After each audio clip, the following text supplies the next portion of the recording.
سورہ بقرہ آیت نمبر 29 اللہ رب العزت ارشاد فرماتا ہے هو الذی، وہی ہے،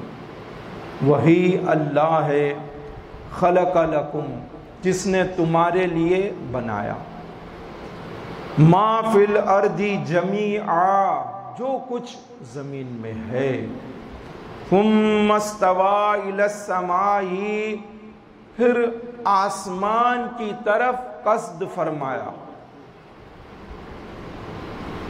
فسواہن سبع سماوات، تو ٹھیک 7 آسمان بنائے، وَهُوَ بِكُلِّ شَيْءٍ عَلِيمٌ، وہ سب کچھ جانتا ہے۔ خلقہ، اس آیت میں خلقہ بامعنی قدر کے ہیں، یعنی مقرر فرما دیا۔ وہی اللہ ہے جس نے تمہارے لیے مقرر فرما دیا جو کچھ زمین میں ہے، یعنی اس رب نے تمہارے لیے زمین کی ساری نعمتوں کو مقرر فرما دیا ہے۔ جو کچھ پیدا فرما چکا وہ تمہارے لیے تھا، اور جو کچھ پیدا کیا ہے اور کرے گا وہ سب تمہاری ہی خاطر ہے۔ آیت مبارکہ میں لکم ارشاد ہوا، اور اس کی تفسیر میں ہے کہ جس وجہ سے شے نافع ہو اس وجہ سے استعمال میں لاؤ، یعنی جیسی ضرورت ہو اور اس کے لیے اس ضرورت کے لحاظ سے وہ فائدہ مند ہو تو اس چیز کو تم استعمال کرو، اور جس وجہ سے اس میں دینی یا دنیاوی ضرر ہو، نقصان ہو، تو پھر اس چیز سے بچو، اس شے سے بچو۔ زمین کی بعض اشیاء کھانے، پینے، پہننے اور دیگر استعمال میں آتی ہیں، یہ دنیاوی نفع ہے، دنیاوی فائدہ ہے۔ بعض چیزوں سے بچ کر ثواب حاصل کرنا، ان سب چیزوں کو دیکھ کر خالق کی معرفت، زمین کے عجائبات دیکھ کر اللہ تعالیٰ کی حکمت اور قدرت پر ایمان لانا، یہ دینی نفع ہے۔ پھر آیت مبارکہ میں ارشاد ہوا ما فی الارض جمیعا، زمین اور زمین کی ساری چیزیں، خواہ وہ زمین میں ہوں یا زمین کے اوپر ہوں، سب تمہارے نفع کے لیے پیدا کی گئی ہیں۔ بلکہ زمین کے اوپر فضا، خلا، ہوا، آسمان، چاند، سورج، ستارے اور دیگر تمام اجرام فلکی سب تمہارے نفع کے لیے ہی پیدا کیے گئے ہیں۔ ما فی الارض جمیعا سے یہ مراد ہے۔ اس ضمن میں مسائل شرعیہ وہ بھی پیش ہیں کہ شریعت مطہرہ میں اشیاء میں اباحت اصل ہے کہ اللہ تعالیٰ نے تمام اشیاء آدمی کے فائدہ کے لیے پیدا فرمائی ہیں، اور اباحت کا ثبوت خود حاصل ہے، یہ اپنے ثبوت میں کسی خاص دلیل کی محتاج نہیں۔ جو شے حرام ہے اس کے لیے حرمت کی دلیل موجود ہوگی، ناجائز ہو، حرام ہو تو شریعت میں اس کا ناجائز ہونا یا حرام ہونا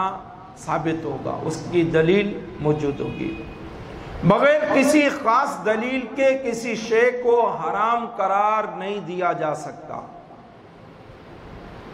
آیت مذکورہ کے علاوہ دیگر متعدد آیات مقدسہ اور احادیث مطہرہ سے بھی اباحت اصلیہ کا مسئلہ واضح ہوتا ہے۔ چنانچہ جیسا کہ ارشاد ہوا سورہ اعراف آیت نمبر 32 میں، قل من حرم زینت اللہ، اے محبوب آپ فرما دیجئے کس نے حرام کی اللہ کی وہ زینت التی اخرج لعبادہ جو اس نے اپنے بندوں کے لیے نکالی، والطیبات من الرزق اور پاک رزق،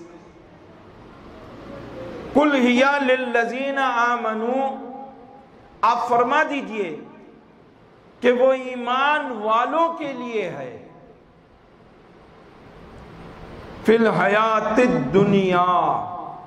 دنیا میں، خالصتاً یوم القیامہ اور قیامت میں تو خاص انہی کے لیے یعنی ان ایمان والوں کے لیے ہے۔ کذالک نفصل الآیات ہم یوں ہی مفصل آیات بیان فرماتے ہیں، لقوم یعلمون علم والوں کے لیے۔ اس آیت مبارکہ میں بھی واضح ہے کہ جس شے کی حرمت پر کوئی دلیل وارد نہ ہو وہ مباح اور جائز ہوتی ہے، یعنی حرام ہونے کے لیے دلیل کی ضرورت ہے، ورنہ تمام اشیاء زمین کی چاہے زمین کے اندر ہو اوپر ہوں اصل میں اباحت ہے یعنی مباح ہے۔ اسی طرح صحیح حدیث مبارکہ میں روایت حضرت سلمان فارسی رضی اللہ تعالیٰ عنہ اس کے راوی ہیں، محبوب کریم علیہ الصلوۃ والسلام نے ارشاد فرمایا الحلال ما احل اللہ فی کتابہ، حلال وہ ہے جسے اللہ نے اپنی کتاب میں قرآن مجید فرقان حمید میں حلال ٹھہرایا ہے، والحرام ما حرم اللہ فی کتابہ اور حرام وہ ہے جسے اللہ نے اپنی کتاب قرآن مجید میں حرام قرار دیا ہے، وما سکت عن اور جس کے بارے میں کوئی حکم وارد نہیں ہوا، فَهُوَ مِمَّا عَفَا عَنْ تو وہ ان میں سے ہے جن کو اللہ نے حلال کیا اور اس کا استعمال بھی جائز ہے، یعنی جن اشیاء کے بارے میں کوئی واضح حکم نہیں، نہ حلت کا نہ حرمت کا، نہ حلال ہونے کا نہ حرام ہونے کا، ان اشیاء کو حکم یہ ہے کہ وہ حلال اور جائز ہیں۔ حلال اشیاء دونوں پر ہیں، دو اقسام پر ہیں، ایک جن کی حلت کا حکم بیان ہوا، ایک وہ اشیاء ہیں، اور دوسری وہ اشیاء ہیں جن کی حلت و حرمت کا بیان وارد نہیں ہوا، جبکہ حرام اشیاء صرف وہ ہیں جن کی حرمت کا واضح طور پر بیان ہوا۔ جن اشیاء کی حرمت منصوص ہے یعنی نص میں وارد ہے ان کا استعمال جائز نہیں، مثلا خون ریزی کہ قرآن میں اس کا بیان ہو چکا ہے، منع ہے۔ جو اشیاء مباح اور جائز ہیں ان کو بغیر کسی شرعی دلیل کے حرام یا ناجائز نہیں کہا جا سکتا۔ حکم میں حرمت کا منصوص ہونا لازم ہے، یعنی جس چیز کو حرام قرار دیا گیا ہے اس کا دلیل سے نص سے ثابت ہونا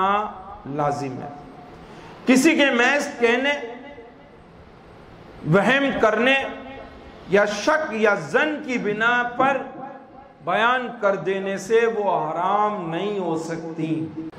حرمت کا اصول اللہ تعالیٰ نے بیان فرما دیا ہے، چنانچہ سورہ اعراف آیت نمبر 33 میں ارشاد ہوا قُلْ إِنَّمَا حَرَّمَ رَبِّيَ الْفَوَاحِشَ تم فرماؤ میرے رب نے تو بے حیائیاں حرام فرمائی ہیں، مَا ظَهَرَ مِنْهَا جو ان میں کھلی ہیں، وَمَا بَطَنَ اور جو ان میں چھپی ہیں، وَالْإِثْمَ اور گناہ، وَالْبَغْيَ بِغَيْرِ الْحَقِّ اور نہ حق زیادتی، وَأَن تُشْرِكُوا بِاللَّهِ اور یہ کہ اللہ کا شریک ٹھہراؤ، مَا لَمْ يُنَزِّلْ